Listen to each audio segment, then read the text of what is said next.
Oke, sudah ada 15 nih. 14 orang. Apakah bisa kita mulai?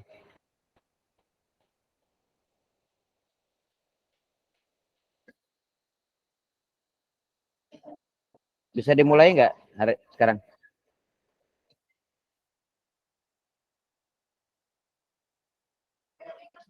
Bisa kita mulai?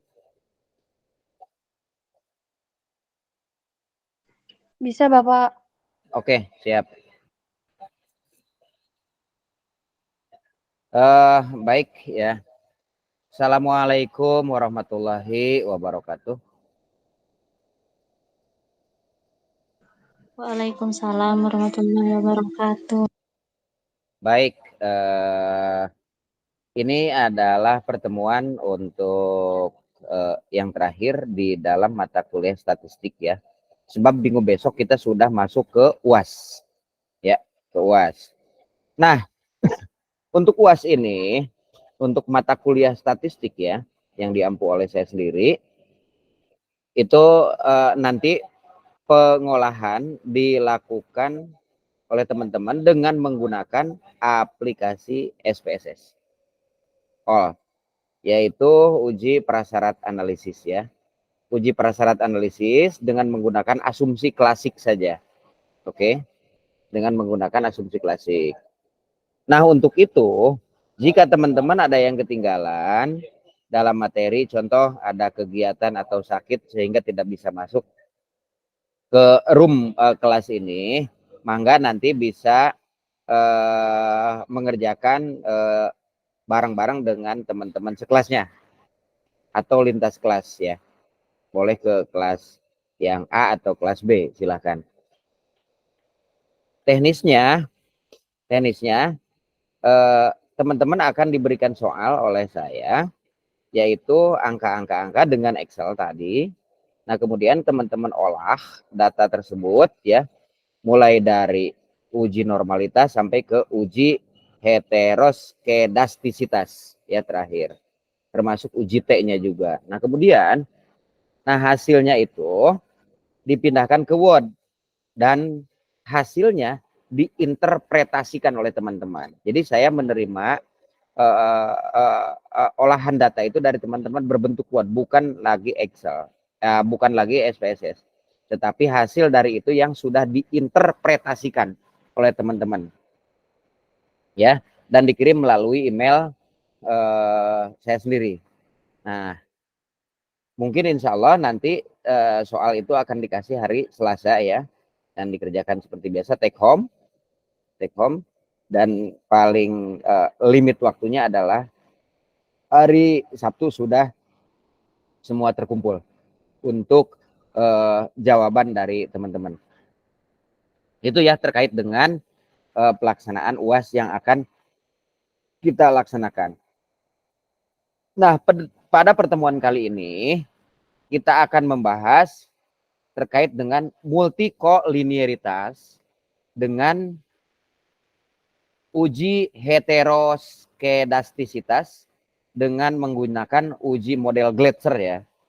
Nah, nanti kita akan bahas satu persatu sehingga kita semua dapat memahami bagaimana sih cara kerja dan untuk apa sih uji multikoloritas, heterodoskitas dengan menggunakan model Gletser ini.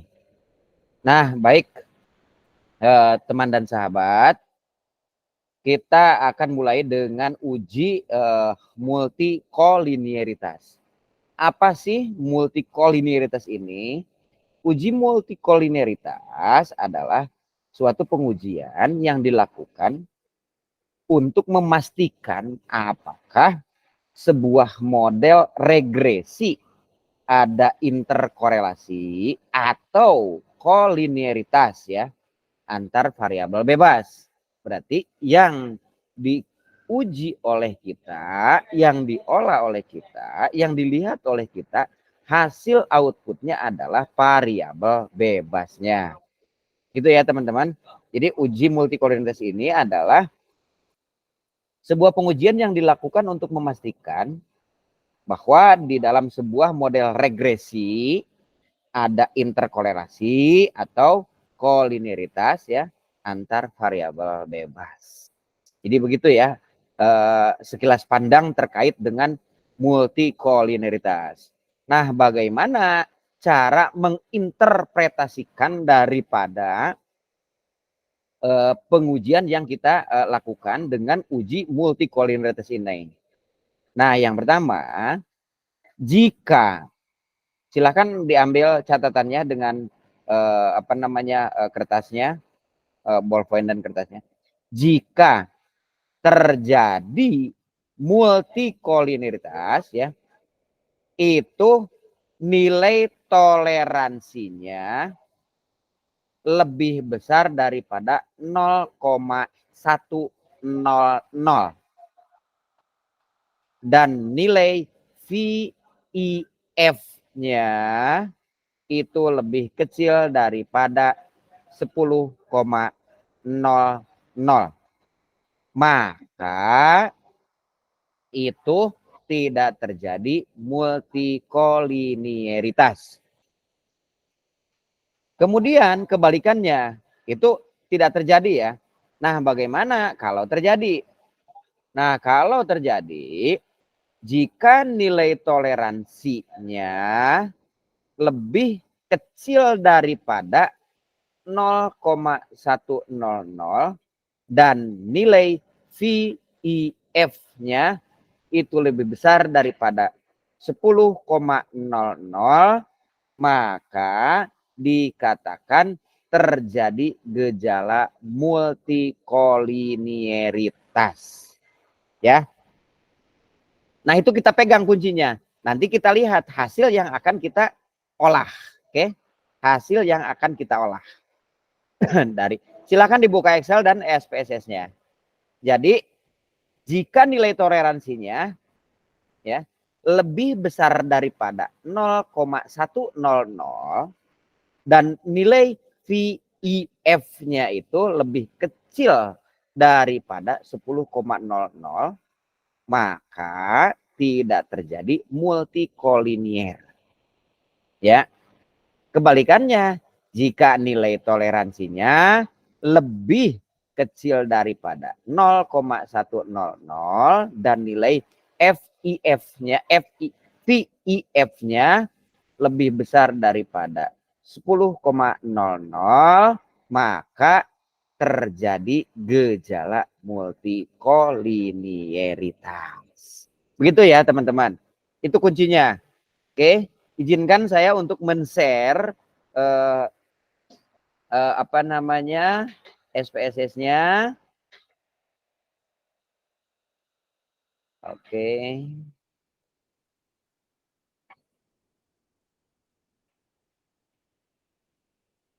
Nah, sudah nampak di monitor teman-teman?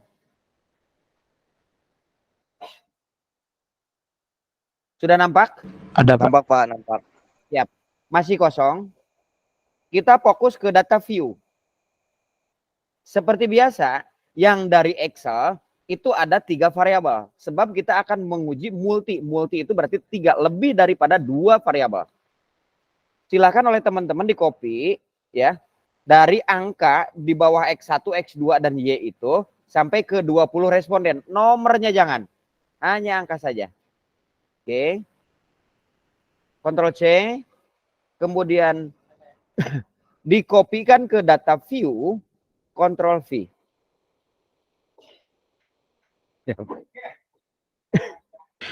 Tiga-tiganya, Pak. Tiga-tiganya.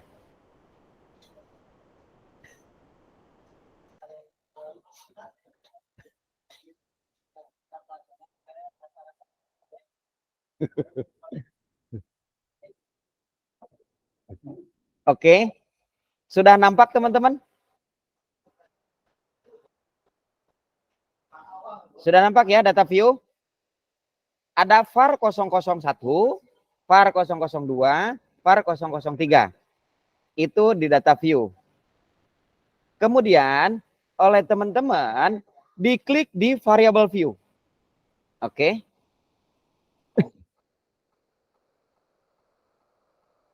Variable view itu diganti oleh teman-teman menjadi X1.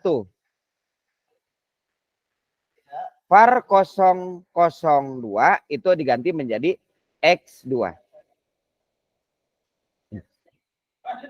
Yang var 003 itu diganti dengan Y. Oke. Desimalnya itu dinolkan semuanya. Oke. Kemudian label. Nah, X1 itu adalah variabel bebas. Oke, kita kasih contoh. Oleh Bapak kasih contoh. Oke, yang pertama variabel bebas adalah variabel yang mempengaruhi. Variabel yang mempengaruhi. Contoh, kepribadian. Oke. Next X2 masih variabel bebas. Berarti variabel yang mempengaruhi. Contoh lagi adalah budaya. Kemudian yang Y adalah variabel terikat. Variabel yang dipengaruhi. Kinerja. Oke, sudah semuanya? Sudah dirubahkah? Di variabel view.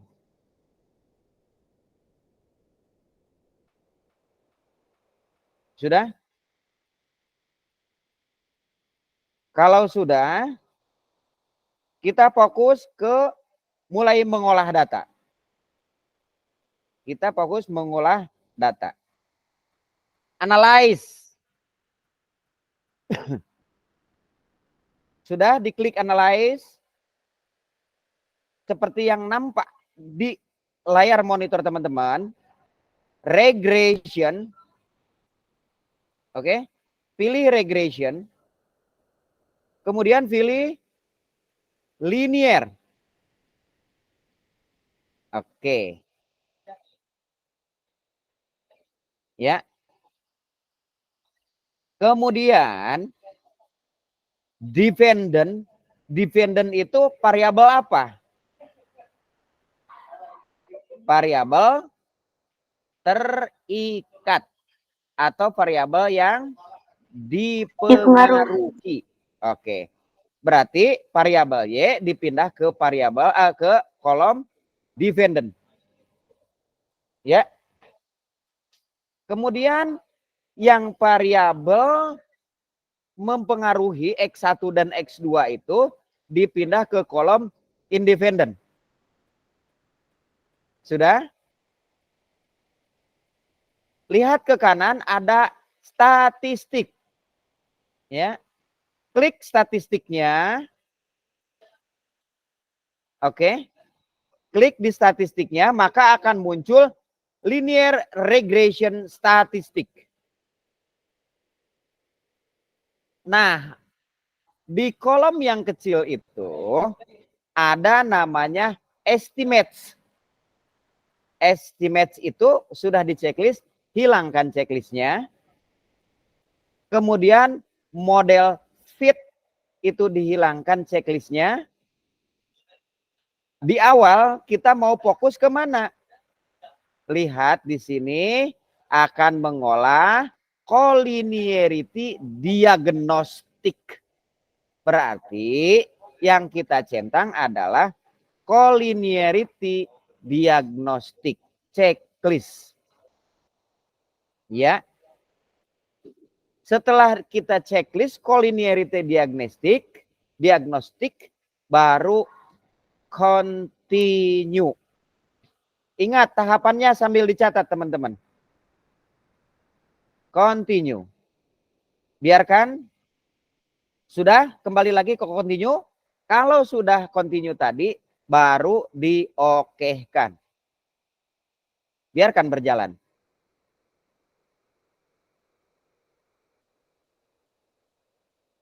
Processing. Nah ini. Sudah nampak nggak di media teman-teman, laptop atau komputernya masing-masing? Sudah? Oke. Fokus kepada kolom yang koefisien. lihat di situ ada collinearity toleransi dan statistik VEF. Nah, lihat. Kembali ke awal tadi diinterpretasi jika nilai toleransi lebih besar daripada 0,100 maka tidak terjadi. Oke. Jika nilai toleransi lebih kecil daripada 0,100 maka terjadi gejala multikolinearitas. Begitupun nilai VEF-nya. Nilai VEF itu jika yang terjadi multikolinearitas berarti itu lebih besar daripada 1,0000 atau 10,00. Oke. Nah, kebalikannya kalau terjadi gejala multikolinearitas berarti itu lebih kecil daripada 1,000. Oke, kita lihat dinilai koefisiennya. Berapa di teman-teman fokus pada collinearity toleransi. Berapa? Apakah di atas 0,1 ataukah di bawah 0,1? Jika di bawah 0,1 maka itu terjadi gejala multikolinearitas. Jika lebih besar daripada 0,1 itu tidak terjadi multikolinearitas. Oke, paham ya sampai di situ? Sebelum kita bahas nilai statistik VEF-nya. Paham? Miko, paham? Insya Allah, Pak. Oke, siap. Nah, begitupun nilai VEF-nya. Nilai VEF itu semuanya itu ada di atas ya, lebih besar daripada 1. Berarti yang kita uji adalah terjadi gejala multikolinearitas. Dan bahasa lain adalah data ini sangat bisa untuk dilanjutkan penelitiannya. Begitu ya, teman-teman. Akhir daripada uji multikolinearitas. Untuk apa uji multikolinearitas ini? Coba sebutkan untuk apa tadi di awal? Untuk Memastikan apakah sebuah model regresi ada realisasinya nggak sih? Interkolerasi atau kolinier ya. Oke. Begitu. Jadi untuk itu ya, untuk pengujian multikolinearitas ini. Oke, kita next kepada uji heteroskedastisitas ya. Dengan menggunakan model uji Glatzer. Kita tutup dulu yang ini. Soalnya masih yang ini ya. Soalnya masih yang ini, teman-teman. Soalnya masih yang ini. Dan kemudian tinggal kita buat apa sih uji heterodeskatisitas ini, heteroskedastisitas ini untuk apa? Untuk mengetahui dan meregresikan antara variabel independen dengan variabel absolut. Bahasa statistiknya adalah ABS underscore res. Begitu teman-teman. Oke. Jadi untuk mengetahui apakah variabel independen dengan variabel absolut itu ada keterkaitan, ada pengaruh atau tidak. Ya, makanya kita akan uji dengan menggunakan uji heteroskesdatisitas model uji Gletser. Oke? Interpretasinya. Interpretasi daripada uji heteroskesdatisitas. Oke. Jika nilai signifikansi lebih besar daripada 0,05 itu tidak terjadi gejala heteroskesdatisitas. Oke. Kebalikannya, jika nilai signifikansi lebih kecil daripada 0,05 itu terjadi gejala heteroskesdatisitas. Gitu. Jadi kalau menggunakan uji Gletser ini, maka metode itu sudah terpenuhi jika variabelnya lebih dari 2 variabel. Begitu ya teman-teman. Oke, kita mulai dengan pengujian soal yang tadi masih, tetapi pengujiannya yang berbeda, yaitu uji heteroskesdatisitas dengan model uji Gletser. Ini ada 3 kali pengujian. Seperti biasa, teman-teman lihat di analyze di atas. Klik analyze-nya. Regression. Kemudian linear. Oke. Linear. Nah, ini kan bekas yang tadi kita riset saja. Riset, habis kan? Nah, baru kita pindahkan lagi yang terikat ya atau yang dipengaruhi itu ke dependent. Oke. Yang mempengaruhi atau variabel bebas ini adalah variabel independent. Oke. Sudah dipindahkan semuanya? Sudah? Lihat sebelah kanan ada statistik, ada plot. Nah, kalau plot itu uji homogenitas ya, QQ plot. Safe, option, style, dan bootstrap. Kita ambil yang safe. Safe. Oke. Maka akan muncul kotak kecil. Semuanya belum ada yang tercentang. Oke. Kita akan menguji apa? Unstandardized. Maka nilai residual unstandardized-nya itu di checklist. Oke, kalau sudah di checklist, lanjut kepada continue. Nah, kembali ke awal. Ya. Kembali ke awal. Nah, kalau sudah continue kembali ke awal, kita tekan oke. Nah, biarkan berjalan dulu, nanti akan terlihat di mana hasilnya. Nah, ini kita abaikan. Kita klik yang data view.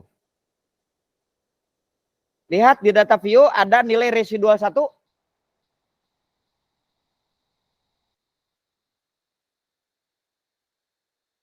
Ada nggak?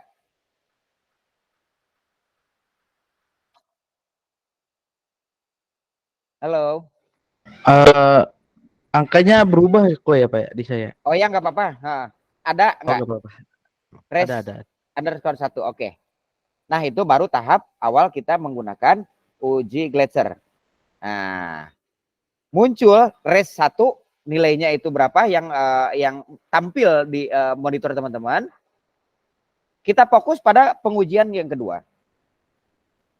Lihat di atas sebelah analyze itu ada transform. Klik transform. Pilih yang compute variable. Nah, muncul seperti ini, ada numeric equation, terus function group, all, arithmetic, dan lain-lain. Muncul? Ada, Pak. Oke.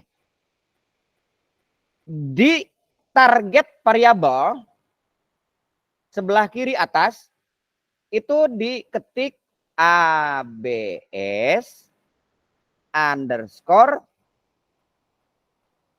res. Ingat, kita akan melihat dan menetapkan nilai residualnya. Ya, kode daripada statistik itu adalah ABS underscore res. Sudah? Sudah. Kalau sudah, aritmetik itu diklik. Ya. Aritmetik diklik. Kemudian akan muncul di bawah itu function and special variable. Oke. Yang ABS klik 2 kali. Klik. Ya. Baru yang unstandardized itu dipindahkan kepada numeric expression. Sudah? Kalau sudah, diokekan. Biarkan saja dulu hasilnya. Kita klik kembali ke data view-nya. Ada ABS res. Ya. Berarti yang kita dapatkan nilai absolutnya itu dari 20 responden. Ya. Nilai absolutnya itu yang kita uji melalui uji heterodeskatisitas model uji Gletser. Oke.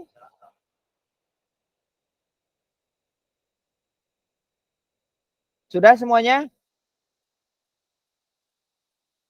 Kalau sudah, kita akan kembali ke analyze lagi. Ya. Analyze. Bapak nggak ngulang ya ini. Ini pelan-pelan banget. Regression. Kemudian linear. Ya. Oke. Nah, yang dependent itu kita kembalikan lagi. Atau kita reset saja. Kita reset. Ya. Yang di teman-teman juga di reset ya semuanya. Sudah?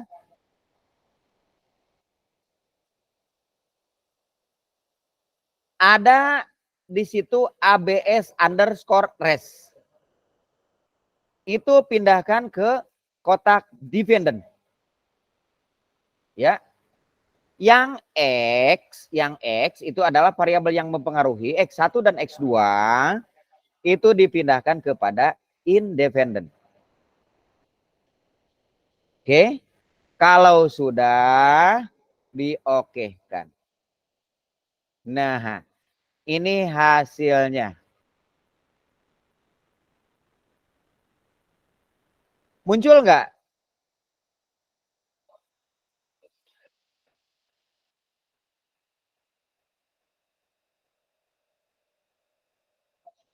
Muncul?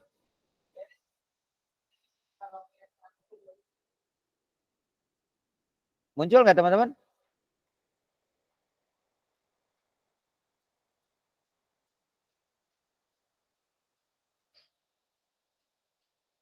Nah ini sudah bisa? Bapak nggak muncul. Kalau di saya agak ketinggalan, jadi saya nyatet dulu, Pak. Oh gitu. Oke, yang lainnya? Miko? Iya Pak. Sudah bisa? Angkanya aja Pak berubah-ubah. Ah? angkanya aja kadang nggak sesuai. Kadang kalau Oh iya, misalkan angka mah no problem lah. Heeh. Nah, Bapak ini akan share ya hasil daripada ini. Ini kita hentikan dulu. Kita akan share kembali yang apa namanya? Yang hasil daripada olahan yang di Bapak karena berbeda-beda angkanya ya. Nah, yang ini oke. Nah, fokus kepada nilai koefisien, tabel koefisien. Tadi apa katanya? Di interpretasi yang uji heteroskedastisitas dengan menggunakan model uji Gletser ini. Ya. Bagaimana katanya? Jika nilai signifikansinya lebih besar daripada 0,0, maka terjadi heteroskedastisitas. Jika nilai signya lebih kecil daripada 0,05, maka terjadi gejala heteroskedastisitas. Oke, lihat. Hanya variabel bebas di awal, berbicara variabel bebas. Jangan ke nilai residual, jangan ke nilai konstanta, jangan nilai ke standar error, nilai T, nilai F, fokus kepada nilai sig yang ada di koefisien. Kepribadian X1 itu adalah 0,244 berarti lebih besar daripada 0,005. Maka tidak terjadi gejala heteroskedastisitas. Yang variabel bebas kedua adalah yang mempengaruhinya. Lihat nilai signya, nilai sig itu adalah lebih besar daripada 0,05. Maka itu juga tidak terjadi gejala heteroskedastisitas. Oke. Jadi keputusannya penelitian ini boleh dilakukan sebab tidak terjadi gejala heteroskedastisitas dengan menggunakan uji model Gletser. Begitu teman-teman yang dapat Bapak sampaikan terkait dengan uji multikolinearitas dan uji heteroskedastisitas dengan menggunakan model uji Gletser. Oke, dari awal Bapak sudah sampaikan bagaimana cara mengolah data kuesioner yang telah dibagikan kepada responden, yaitu dengan menggunakan uji validitas dan menggunakan uji reliabilitas. Nah, setelah diuji validitas dan reliabilitas, maka kita akan tahu mana yang valid dan mana yang reliable. Yang drop dibuang, tidak dipakai. Kemudian setelah itu kita uji asumsi klasik. Ya, asumsi klasik yaitu uji prasyarat analisis, yaitu uji normalitas, uji homogenitas, linearitas, kemudian multikolinearitas, uji T, uji heterodesketesitas. Begitu ya teman-teman. Mudah-mudahan perkuliahan selama 1 semester ini bermanfaat bagi kita semua, sebab ketika kita menyusun sebuah penelitian yaitu di S1 adalah skripsi, jika teman-teman menggunakan metodenya adalah metode kuantitatif, jadi inilah kitab yang harus dipahami oleh teman-teman. Ya, jadi ngolah data dengan ini. Jadi kalau kita tahu alurnya, maka akan nikmat sekali mengolah data itu, nggak kerasa. Begitu ya teman-teman.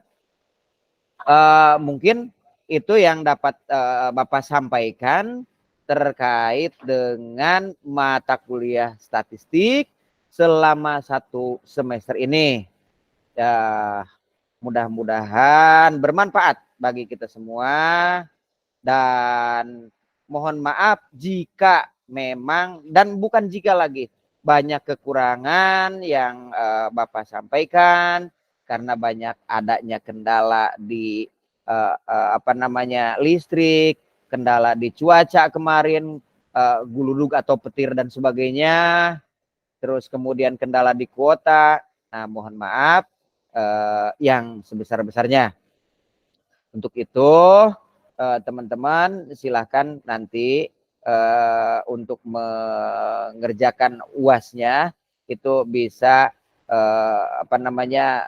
nanya ke teman-teman jika memang ada salah satu uji yang memang belum dipahami alurnya. Begitu ya teman-teman. Materi perkuliahan hari ini yang dapat Bapak sampaikan. Mohon maaf atas kekurangannya ya. Dan terima kasih atas perhatiannya ya.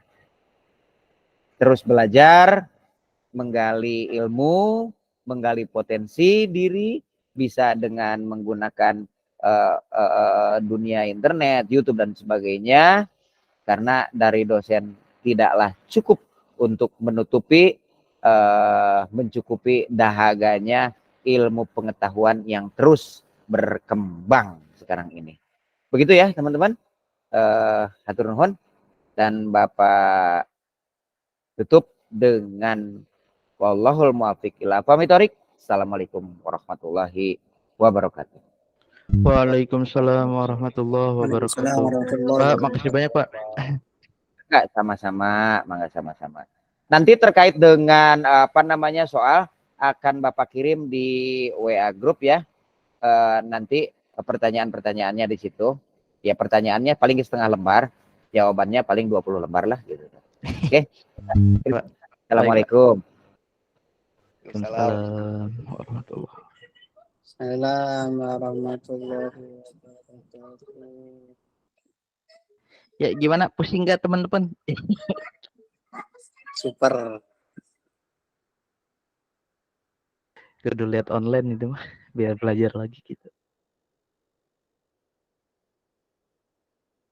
Ya, makasih duluan.